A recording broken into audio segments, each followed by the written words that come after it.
Passengers scream as a massive inferno tears through the ferry, consuming everything in its path. The heat is unbearable, the smoke suffocating. Desperation takes hold as chaos erupts. They frantically searched for loved ones, calling out names in the hopes of a response. Meanwhile, the crew is nowhere to be found. People fight their way through smoke and thousands of bodies rush to the deck, only to discover the water underneath them is also on fire. To make matters worse, sharks are swimming in the distance. As passengers realize the hopelessness of their situation, they cling to one last desperate choice. They close their eyes, inhale one final breath, and prepare to jump. This horror movie setup is the tragic real-life story of the Doña Paz, the shipwreck you've never heard of that was deadlier than the Titanic.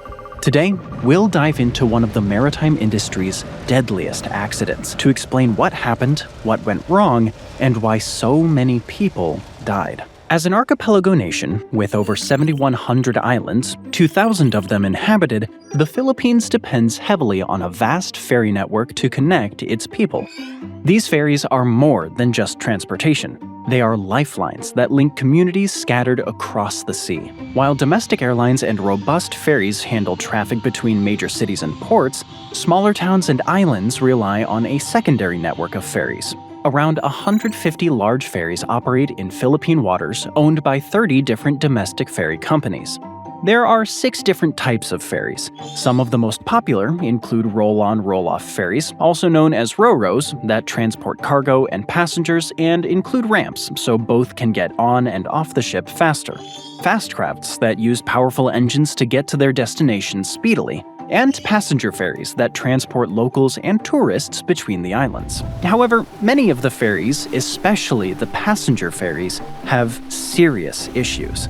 The Philippines is no stranger to shipping accidents. Hernani Fabia, the administrator of the Maritime Industry Authority, also better known as Marina, announced that between 2018 and 2022, around 780 accidents had been recorded at sea. These accidents are usually caused by a result of bad geographic luck, corruption, and lax safety regulations. The Philippines, located off the coast of Southeast Asia, hits squarely in prime typhoon territory. Terrifying storms slam into the islands frequently, with 8 or 9 typhoons crossing the area every year. In fact, the Philippines ranks second globally, only behind the Dominican Republic, in the number of people exposed to tropical cyclones annually. These storms make sea travel risky enough on its own, but it's just the beginning of the problems plaguing Philippine ferries. Overloading, overcrowding, and poor maintenance also play big roles in the accident rate of ferries in the country. Even politicians have noticed. After several headline-making accidents, Paulo Benigno Aquino said, "I reiterate my call to investigate whether our maritime vessels are seaworthy." When investigators took a closer look at these vessels, the findings were alarming. Many Philippine ferries are not as seaworthy as they should be. A significant number of these ferries are second-hand purchases from Japan, often decades old, which makes them less seaworthy than vessels with modern safety measures and almost impossible to maintain.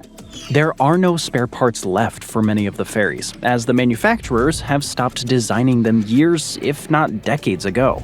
That means that maintenance workers often sloppily patch up problems on board, or have to make new parts by themselves. However, due to low wages in the Philippines and the generally lower income workers who have to take these ferries, operators charge passengers relatively low fares. That means they struggle to make sturdy, well-functioning new parts with their profits. The Doña Paz was one of those second-hand Japanese-made ships, a passenger ferry built in 1963 and operated by Sulpicio Lines at the time of the accident. The ship had originally been bought by Sulpicio in 1975 and sailed under the name Don Sulpicio. But after a fire in June of 1979, it was renamed Doña Paz, a solution sure to fix any structural issues the fire may have caused. The Doña Paz was a tragic example of systemic issues that plague many ferries in the Philippines. Operators often sold far more tickets than there were spaces on board, leading to dangerous levels of overcrowding that pushed vessels well past their intended capacity.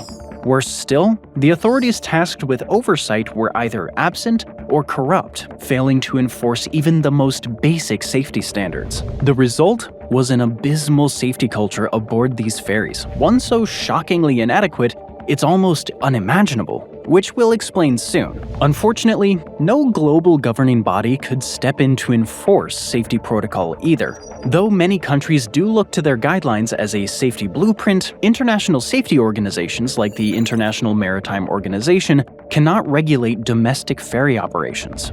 Ferries in the Philippines oversold tickets throughout the year, but especially during high travel times like holidays and the Christmas season, exactly when the Doña Paz set sail. The ship, which sailed twice a week between Manila, Tacloban, and Catbalogan, was meant to carry around 1,500 passengers and 66 crew. This was already an increased load from the ship's original capacity of just over 600 when it operated in Japan. However, when the Doña Paz was preparing to sail, it was carrying about just under 4,400 passengers, almost 3 times its official limit. The ship had only declared either around 1,500 or 1,600 of those passengers on its manifest. Accounts differ, as the Coast Guard could not allow it to travel otherwise. Passengers who booked last-minute tickets at the port were often left off the official manifest, a deliberate move to skirt safety regulations. And if you're wondering why the Coast Guard didn't notice the thousands of extra people packed into the ferry, well, there's a good chance they never saw any of those people to begin with. We'll get into why the Coast Guard's job is made all but impossible later, but for now, it's important to mention that the Coast Guard in the Philippines has signed many manifests without actually inspecting the ships they're signing off on. It was a practice brought to light in the case of another shipping incident, the sinking of the MB Aya Express at Binangonan. Back at the port, crowds swelled with passengers eager to reunite with their families for the upcoming Christmas celebrations. The Doña Paz was set to follow a route from Tacloban on the island of Leyte to the capital city of Manila. Meanwhile, on another ship, an oil tanker known as the MT Vector was getting ready to travel from Bataan to Masbate. It had 13 crew members on board, as well as over 8,800 gallons of gasoline, kerosene, and oil for Caltex. But the Vector was in no condition to make trips, and certainly in no condition to carry flammable, dangerous cargo. It was, as a board of inquiry later put it, a hazard to navigation. Not the thing you want to hear before boarding a form of transportation. To start with, the tanker had a steering defect, and often required 2 crew members to keep the boat on course. That could have been caught during an official inspection, but the tanker also had no certificate of inspection. The captain and the crew of the MV Vector also made the bold choice to sail with no radio operator, since they had already let their radio license expire 18 months prior. To make matters worse, the crew made a reckless and unfathomable decision. There was no lookout on board. The MV Vector was essentially sailing blind, relying on the captain to personally spot any threats from the bridge. But calling him a captain is being generous. The ship's master didn't even hold the chief mate's license legally required to navigate a vessel of this size. Almost no one on board was qualified to do their jobs. The ship itself had major structural issues, and most of the licenses and certificates needed to prove the Vector's seaworthiness were expired or missing entirely. With absolutely nothing prepared or in place, the Vector got ready to leave port. Meanwhile, passengers on the Doña Paz were packed into the ship like sardines. 3 to 4 people were sleeping on each bunk, and in the common areas, there was no room to move. A few people even claimed that the ship was already listing to one side in the port of Tacloban, and for reasons no one can understand to this day, the ship's life jackets were locked away and its radio also wasn't working. And yet, on December 20th, 1987, at about 6:30 a.m. on a Sunday morning, the Doña Paz set sail on what would become its final voyage. Later that same night, The ship was just 110 miles, or 6 hours away from its final destination. It was a quiet night, and the Doña Paz had just entered the Tablas Strait, a channel of water that winds its way between 4 islands, sailing north. Some reports say its navigational lights were either off or malfunctioning. The MV Vector, which had left hours before the Doña Paz, was sailing south in the same strait. There was one problem. Its navigational light was also off, and its defective rudder hadn't gotten any better. Navigating the ship was proving to be a real challenge. At around 10:30 p.m., many of the passengers on the Doña Paz were drifting off to sleep, trying to get a few hours of rest before their arrival at Manila in the early hours of the morning. Suddenly, a deafening bang echoed throughout the ferry, followed by the gut-wrenching sound of metal grinding against metal. Passengers froze as the ear-splitting noise reverberated through the ship. Then, a blinding, bright explosion lit up the night sky. The engine spluttered and died, leaving the 2,215-ton Doña Paz stranded in the middle of the strait. Darkness engulfed the vessel as the ship's lights flickered out. Passengers, gripped by fear, looked around in shock only to see the unthinkable.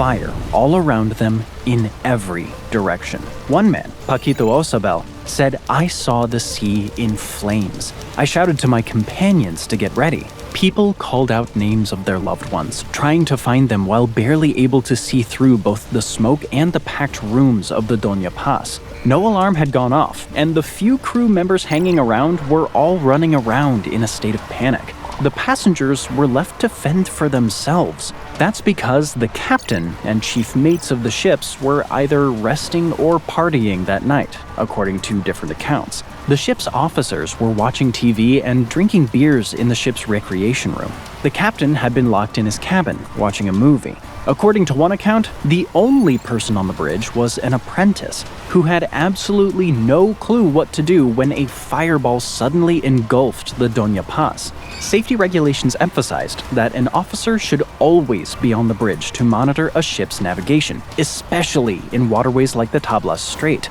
a busy thoroughfare for ships. On deck and in the ship's halls, people could barely move or breathe as the pressure of over 4,000 bodies trying to get out crushed everyone. Those in bunk beds rushed to the nearby cabinets that contained the ship's life vests, only to find them locked. They hopelessly rattled the cabinet doors, hoping to break through, but never did. Passengers on deck tried to get to the railing to jump into the ocean, but an oil leak ignited the water's surface. Even getting to the railings was a problem, as the huge mass of people tried to flee the Doña Paz, which quickly became a death trap. People like Zosimo de la Rama were shoved and trampled on by other passengers and ended up crawling to the railing under a literal stampede. Those who managed to get to the edge took the risk of jumping into fire-covered deep water over staying on a floating inferno. Osabel recalled, "The fire spread rapidly and engulfed our ship. The smoke was terrible. We couldn't see each other, and it was dark." He frantically tried to find his companions. Osabel was traveling with his sister and 3 nieces, but the women were nowhere to be found in the screaming, smoke-filled crowd of passengers. In the end, he lost all hope and realized it was no use. He had to do what he could to save his own life. Taking a look at the flames on the water below, he closed his eyes and jumped in. He somehow survived the initial impact and tried to swim to safety. Those who managed to get away from the ship were horrified. They had to swim past their fellow passengers, either screaming and on fire or already dead, their bodies covered with horrific burns.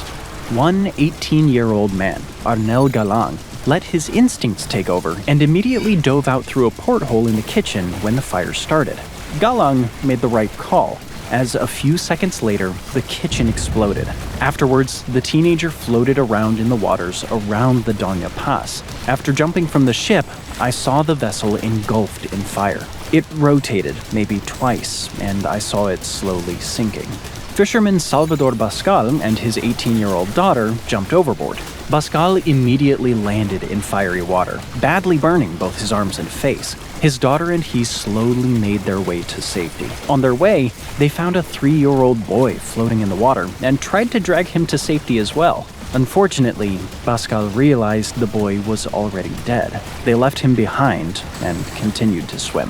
The fact that the captain of the Doña Paz was nowhere to be found also means no distress signal had been sent out.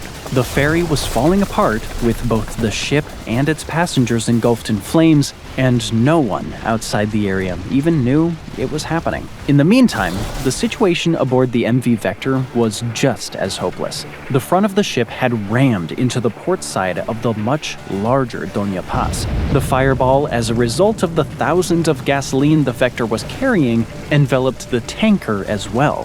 Fire rocketed upwards while the crew of the Vector ran around trying to understand what had happened. A problem that might have been avoided if there was a lookout on board the ship who could have seen the Doña Paz drifting their way and warned the navigator to change course. The amateur sailors on board, clearly in over their heads, tried to get the radio to work, to no avail. There was no radio operator on board to guide them, and the radio itself didn't appear to work at all. No distress signal went out from the MV Vector either. Their only hope for rescue, ironically, was the fireball that lit up the sky. With few good options, they dived into the water as well. Meanwhile, the passengers of the Doña Paz, who made it into the sea, alive and severely burned, now faced another problem. Most of them didn't have life jackets, thanks to the locked cabinets, and the waters here are infested with sharks. With the salt water stinging their already searing burn wounds, the remaining passengers looked beyond the sea, desperately trying to find something to cling onto in order to float and potentially survive, and stay out of reach of sharks as much as possible. The problem was that the explosion burned huge chunks of the ship, so there was little debris, at least debris that wasn't currently on fire, to be found. Some people in the water grab onto floating logs, others find suitcases that have fallen from the ship. They scrambled onto them, hoping to stay alive as long as possible. 30 minutes after the explosion, the Doña Paz was almost completely underwater. The survivors watched on, horrified at what they saw. Little did they know, their ordeal was only just beginning. The disaster of the Doña Paz, unfortunately, does not end with the sinking of the ship. Hundreds more passengers would die in the coming hours. Because even though a fire had ignited the sky, help was not coming. When the initial collision happened, a nearby cargo ship named MV Don Claudio saw the explosion. The crew changed course, and the ship quickly made its way towards the site of the accident. Accounts differ on how long it took MV Don Claudio to reach Doña Paz, but most sources say between half an hour and an hour. Shockingly, the crew members of Don Claudio reported seeing no sign of the two ships by the time they arrived, just debris and thousands of people floating in the water. In almost no time at all, the Doña Paz and the Vector had already slipped underwater, two massive ships swallowed up by the sea. Unsure what to do in the midst of so many bodies, some alive and screaming, others silent and still, the Don Claudio officers threw a net out into the water. Some of the still breathing and less injured survivors managed to climb on, and the crew were able to get them out of the water. As the survivors scrambled onto the cargo ship, the crew could see that they were severely burned and needed medical attention. The survivors were mostly men. They included 2 crew members from the MV Vector and 24 passengers, with 1 teenage girl among them from the Doña Paz. Newspaper articles from that time also list a 14-year-old girl and a 4-year-old boy as survivors, though their stories have seemingly been lost to history. However, the crew of the cargo ship now had a big problem. They couldn't bring everyone in the water on board, as they didn't have the space or resources necessary. A real search and rescue mission had to be undertaken. The crew of the Don Claudio took care of the survivors to the best of their abilities, and the ship forged ahead to Manila North Harbor, calling ahead as they approached to have ambulances meet them at the port. So, where were the actual rescuers? The government agencies and forces that were supposed to help? Well, since both ships did not send out a distress signal and neither used their potentially dead radios to request help, no one was informed of the tragedy right away. By the time Don Claudio had reached the site of the accident, taken some survivors on board, given them medical attention, and made their way to port, several hours had already passed by. In fact, news of the accident didn't reach the Philippine Rescue Coordinating Council, the PRCC, for 8 hours. And even then, they decided to do nothing. Why? Because they had no contact with either of the ships involved in the accident, and all the information they had received was secondhand. They didn't know the specific coordinates of the disaster or what exactly had happened in the first place. They also didn't know how many people they were supposed to be rescuing, as the ship's manifest listed just around 1,500 passengers on board. The slow response of the PRCC reflects the lack of funding, lack of resources, and corruption endemic within maritime agencies in the Philippines. It's a problem that is being investigated and fought even today. The Philippine Coast Guard, also known as the PCG, is the agency that usually conducts maritime search and rescue missions. It also oversees maritime security, safety, and environmental protection, among others. So why didn't the PCG immediately show up to rescue the passengers and crew of the MV Doña Paz and the MV Vector when they received information about the accident? In short, because it's criminally underfunded, overextended, and completely unable to properly do its job. The PCG has to patrol 500,000 square miles of water, the territorial waters around the Philippines, and a coastline that stretches double the distance of the US coastline. How much money is the agency given to do all that? The answer is almost nothing. Up until recently, the Coast Guard had a total of 13 boats it could use to patrol the waters of the Philippines. Almost all of the boats were built in World War II, meaning they'd probably be better off in a museum than on the sea. It's hard for the Coast Guard to enforce the seaworthiness of the Philippines ferry fleet if they can't even enforce their own. In addition, the PCG has just 2 search and rescue cutters it can use for ships in distress. All in all, it is woefully underprepared to conduct a well-coordinated search mission for thousands of passengers. For all these reasons, the PRCC did not send the Coast Guard on a real search and rescue mission to look for survivors of the Doña Paz accident for a full 8 hours after they heard about it.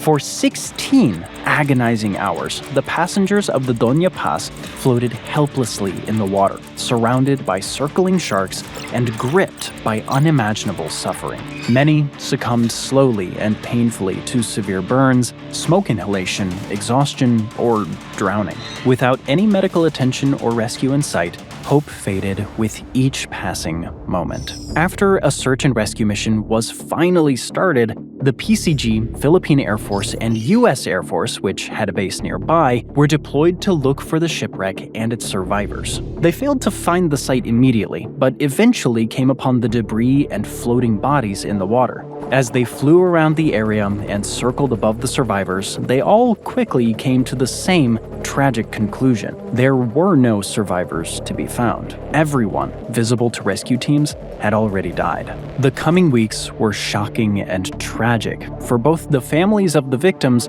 and nearby locals. The PCG asked local boat owners and shipping companies for help in retrieving the bodies of the Doña Paz passengers. Over 500 corpses were found. Many would stay buried underwater, within the walls of the Doña Paz. Others had been so close to the initial explosion and fire, there was probably very little of them left to find. Some bodies washed up on the shores of nearby fishing villages. Since the government response to retrieving these bodies was quite slow, locals were forced to spray them with sanitizer and cover them up to prevent the horrible smell and potential contamination from the dead bodies from reaching them. A few bodies were buried before being identified because they spent too long rotting on the beach, and the locals couldn't keep them exposed and in place anymore. Meanwhile, the survivors being treated in Manila hospitals were painting an awful picture for authorities and journalists, many of whom still assumed the ship had only around 1,500 passengers listed. They were telling anyone who would listen that no, The ship had way more passengers, with 3 to 4 people on each bed, and others laying down in the hallways on their own tiny cots or mattresses they had brought with them. Officials soon realized they weren't looking at over 1,000 dead, but closer to over 4,000 dead. Even as their families clamored for their remains to give them a proper burial and goodbye, many of these passengers would never be retrieved or identified. The tragedy of the Doña Paz would become the deadliest peacetime maritime disaster in history. Who knows how many more people could have been saved if a search and rescue mission had been conducted immediately. There were surely more than 24 people alive right after the ship went down. Many more than those rescued by the passing cargo ship could have survived. For that matter, if regulatory agencies and the Coast Guard had been able to do their jobs, the accident might have never happened in the first place, as between overcrowding, lapsed licenses, lack of certifications, and underqualified crews, neither ship should have ever left port. As you might imagine, people were furious with Sulpicio Lines. Victims' relatives showed up in huge crowds outside the company's headquarters, calling for executives to come out and face justice. Inquiries were launched into the sinking to determine who was at fault. A congressional probe committee concluded that both vessels, along with their completely incompetent crew, were at fault. But they also took care to point out that this was a much bigger problem than just these two ships. The complete lack of oversight and regulation enforcement on the part of the Philippine government was another important cause of the Doña Paz disaster. The Marine Board of Inquiry, somewhat puzzlingly, decided that only MV Vector was at fault. This was despite the Doña Paz being over capacity by a factor of 3, locking away life jackets and having the entire already underqualified crew drinking instead of manning the ship. Sulpicio Lines was ultimately ordered to pay up to 30,000 pesos to each victim's family, around $509 at the time. Since the sinking of the Doña Paz, Sulpicio Lines has lost another 4 ships to tragic accidents. The company's safety problem got so bad that the government froze operations for its entire fleet after the 2008 sinking of Princess of the Stars, in which 800 people ended up dead or missing. Unfortunately, shortly after, the government rescinded the freeze order on some of the company's ships. As far as the exact direct cause of the accident and how the Vector could have rammed into a passenger ferry without realizing, we may never know the answer.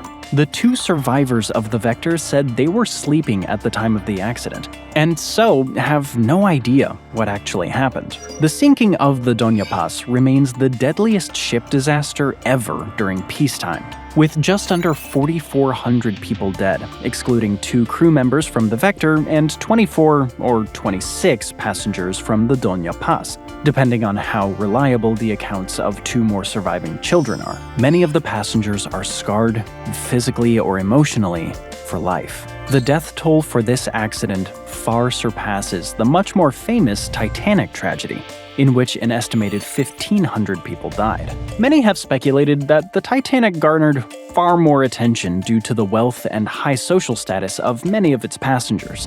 Add to this the opulence of the vessel itself and the fact that it operated between Western nations. In comparison, the passengers of the Doña Paz were by and large low-income workers of a developing country. And outside of the Philippines, the disaster remains less known and largely forgotten, even though the Doña Paz sank a full 75 years after the Titanic, in much more recent history. Thanks for joining me today. I hope you enjoyed the video, and if you want to see more videos like this, then please consider subscribing and turn on notifications. It really does make a difference. Thanks again, and I'll see you next time on MatPack.